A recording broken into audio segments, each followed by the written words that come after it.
this is part 1 of a mini-series on how you can create your own study routine that you actually manage to follow. This first part is going to be on setting your own goals and figuring out what those should be. Now, there are 2 different reasons for, widely, I know that there are subcategories of those, but there are 2 different reasons for learning a language. One is that you have to learn a language. In that case, you already know why you have to learn a language, and goals should therefore be fairly straightforward. Then you have those that don't necessarily have to learn a language, they simply want to learn a language. This video is more for those people. Now, there are a couple of things that you should be asking yourself when you're learning a language, if that is something that you're doing just because you want to. The first thing is, why are you learning a language? Now, you should have a couple of reasons ready, but they should only be reasons that apply to you. If you don't have your reasons ready, then you're probably not going to have a good time at sticking to those language learning goals, and therefore you're more likely to quit. And another question you should be asking yourself is, what do you want to use the language for? If you don't know what you're going to be using the language for, then maybe try to figure that out. It makes a lot of sense when you're trying to set up your goals. But also, if you already know what you're going to be using the language for, then make goals and set goals that are actually relevant for that. Another thing to consider is, where are you starting? Now, not everyone is going to be starting at the same level. Some people already have a general understanding. It could be someone like me. If I wanted to learn Swedish or Danish, I would be able to understand a lot, but I don't necessarily know how to speak. And then you have someone who doesn't even know anything, doesn't know a single word. They have to start at a much lower point, and they have to have different expectations to someone who already knows how to do a fair bit. Now, I like to divide goals into 2 categories. One of them is competence-related goals. These are goals that generally start with, for instance, I know how to, or I can, and then I can do one specific thing. And then you have output goals.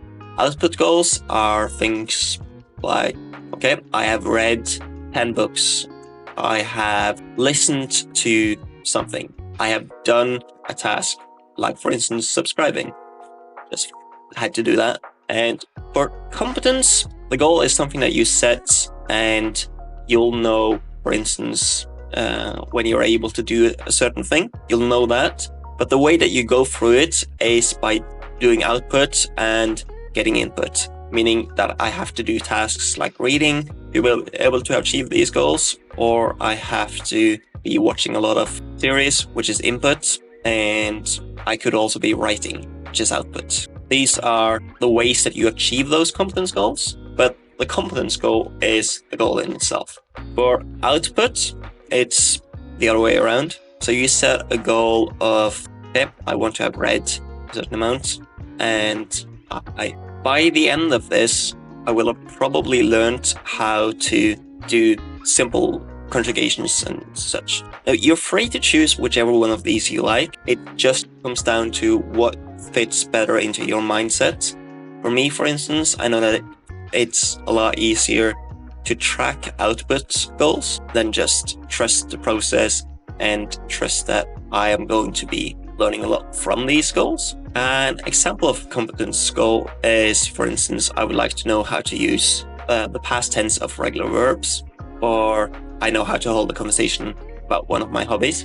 And then an output related goal is, I watched the entire 2nd season of Flash, which is, for instance, what I'm doing at the moment. Another thing to consider when you're creating your own goals is that you should have both goals that are long-term and short-term. Now, you should have both. You should have long-term goals that are broken down into smaller goals. These long-term goals could be yearly goals, or it could be goals that are sort of like your end goals, meaning that once you complete these goals, you're done. And then you have short-term goals. These are ways of breaking down your yearly goals or end goals and making small steps of progress towards those goals. These goals are also great for breaking down a study routine. Because if you make those monthly goals, you also know what you're going to be doing in a month. And then that makes it a lot simpler for you to figure out, okay, I need to do this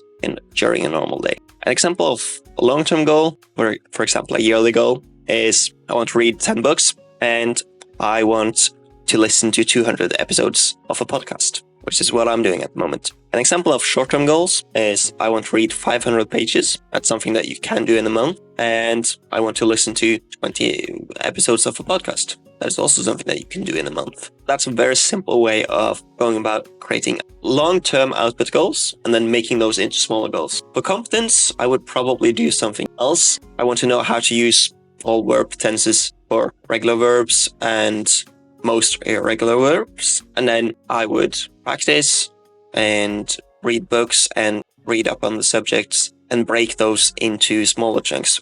Meaning that, for instance, at one time you focus on learning the past tense and the present tense and so on and so on. And you could also have something like, I want to be able to hold conversations in a wide variety of subjects.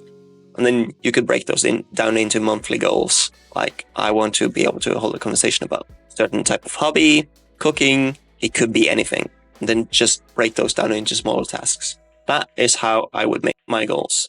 And depending on what your goals are, now you should know everything that you need to be able to do in order to move on to the next step, which is going to be creating your own daily routine. I'll see you all in the next episode, which is coming out either this week or the next week as well. So see you then.